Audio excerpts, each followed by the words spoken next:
ഓണക്കാലത്തെ പ്രതീക്ഷയോടെ കണ്ടിരുന്ന ഏത്തവാഴ കർഷകർക്ക് കടുത്ത നിരാശ.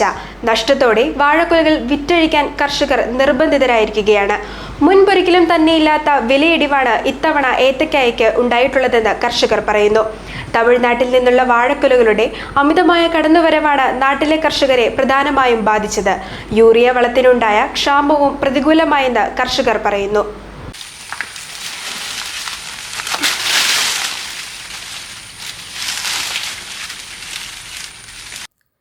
മാതിരപ്പിള്ളിയിൽ പാട്ടത്തിനെടുത്ത സ്ഥലത്ത് ബാങ്കിൽ നിന്ന് വായ്പയെടുത്ത് ഏത്തവാഴ കൃഷി ചെയ്തവരാണ് പരണായിൽ ബിജു തോമസും ബിജു പോളും.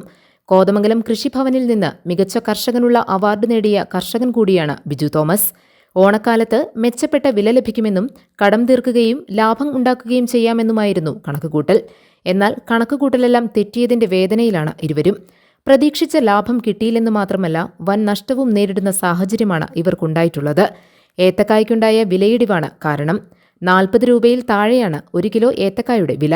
കഴിഞ്ഞ വർഷത്തെ ഓണക്കാലത്ത് 60 രൂപ വരെ ലഭിച്ചിരുന്നു. കൃഷിച്ചെലവ് ഏറിയപ്പോഴാണ് ഉൽപ്പന്നവില ഗണ്യമായി കുറഞ്ഞത്. മുമ്പൊരിക്കലും ഇത്രയും വിലയിടിവ് ഉണ്ടായിട്ടില്ലെന്നാണ് കർഷകർ ചൂണ്ടിക്കാണിക്കുന്നത്. ഓണ വിപണി കണ്ടുകൊണ്ടാണ് ഞങ്ങൾ 2 ഏക്കർ സ്ഥലം, അതായത് 2300 ഏത്തവാഴ കൃഷി ചെയ്ത കർഷകരാണ്. ഞങ്ങൾ 2 പേരും ഷെയർ കൂടി ഞങ്ങളെല്ലാവരും കൂടി, ഞങ്ങളുടെ പണിക്കാരെ എല്ലാവരും കൂടിയാണ് ഞങ്ങൾ ചെയ്യുന്നത്. തമിഴ്നാട്ടിൽ നിന്ന് വാഴക്കൊല വരുന്നത് കൊണ്ട് നമ്മുടെ നാടൻ കാ ആർക്കും വേണ്ട, എല്ലാവർക്കും വലിയ കാ മാത്രം മതി. വളം കൂടാതെ മുളച്ചു വന്നപ്പോഴത്തേക്കും അങ്ങനെ വന്ന സ്ഥിതിക്ക് നമുക്ക് 1 കിലോ കായ്ക്ക് ഇപ്പോൾ കിട്ടുന്നതെന്ന് പറഞ്ഞാൽ 40 രൂപ താഴെയാണ്, അതായത് 30-നും 40-നും ഇടയ്ക്കാണ്. അപ്പോൾ കഴിഞ്ഞ പ്രാവശ്യം നമുക്ക് 50 കിലോ 50 രൂപ വില 60 രൂപ വില ഉണ്ടായിരുന്ന സ്ഥാനത്ത് പെട്ടെന്ന് ഈ തൃശ്ശിനാപ്പള്ളി കാ വരുന്നതുകൊണ്ട് നമുക്ക് പെട്ടെന്ന് വില ഇടുകയും നമുക്ക് അന്യായം നഷ്ടം വരും. അത് ഞങ്ങളിപ്പോൾ ലോൺ എടുത്താണ് ഇത് ചെയ്തേക്കണേ. അത് ലോൺ എടുത്ത് ഞങ്ങൾ എങ്ങനെ തീർക്കും എന്നുള്ളത് ഞങ്ങൾ ബുദ്ധിമുട്ടിക്കൊണ്ടിരിക്കുകയാണ്. അങ്ങനത്തെ ഒരു സ്റ്റേജിലാണ്. കർഷകരെന്ന് പറഞ്ഞാൽ ഒന്നും കിട്ടൂലാത്ത അവസ്ഥയിൽ കൃഷിയും കൊണ്ട് യാതൊരു ബെനിഫിറ്റും ഇല്ല. തമിഴ്നാട്ടിൽ നിന്നുള്ള ഏത്തക്കായുടെ വരവാണ് വിലയിടിവിന് ഒരു കാരണം. നാട്ടിലെ ഏത്തക്കായുടെ വലുപ്പക്കുറവ് മൂലം തൃശ്ശിനാപ്പള്ളിയിൽ നിന്നുള്ള കുലയ്ക്ക് ഡിമാൻഡ് വർദ്ധിച്ചു. രാസവള പ്രയോഗത്തിലുണ്ടായ പോരായ്മ നാടൻ ഏത്തവാഴയിലെ വിളവിനെ ബാധിച്ചെന്ന് കർഷകർ പറയുന്നു. വാഴയ്ക്ക് പ്രധാനമായും വേണ്ടത് യൂറിയ വളം ആണ്.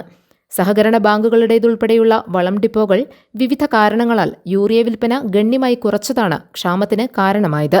വളത്തിന്റെ വില കുത്തനെ വർദ്ധിപ്പിക്കുകയും ചെയ്തിരുന്നു.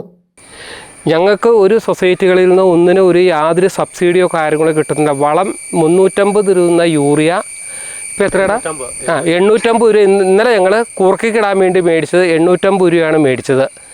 ഈ വളങ്ങൾ ഞങ്ങൾ യൂറിയ ഒരു കടയിൽ ചെന്നാലും യൂറിയം പൊട്ടാഷ്യം കിട്ടാനില്ല. ഇവരെല്ലാം പ്ലൈവുഡ് കമ്പനിക്കാർക്ക് ഇതൊരു മറച്ച് വിൽക്കുവാണ്.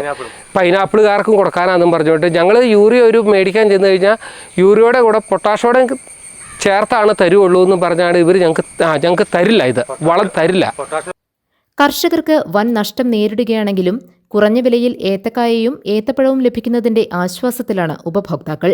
ഓണച്ചന്തകളിലും പച്ചക്കറി കടകളിലും മിതമായ വില മാത്രമാണ് ഇവയ്ക്കുള്ളത്. News desk, GTV news.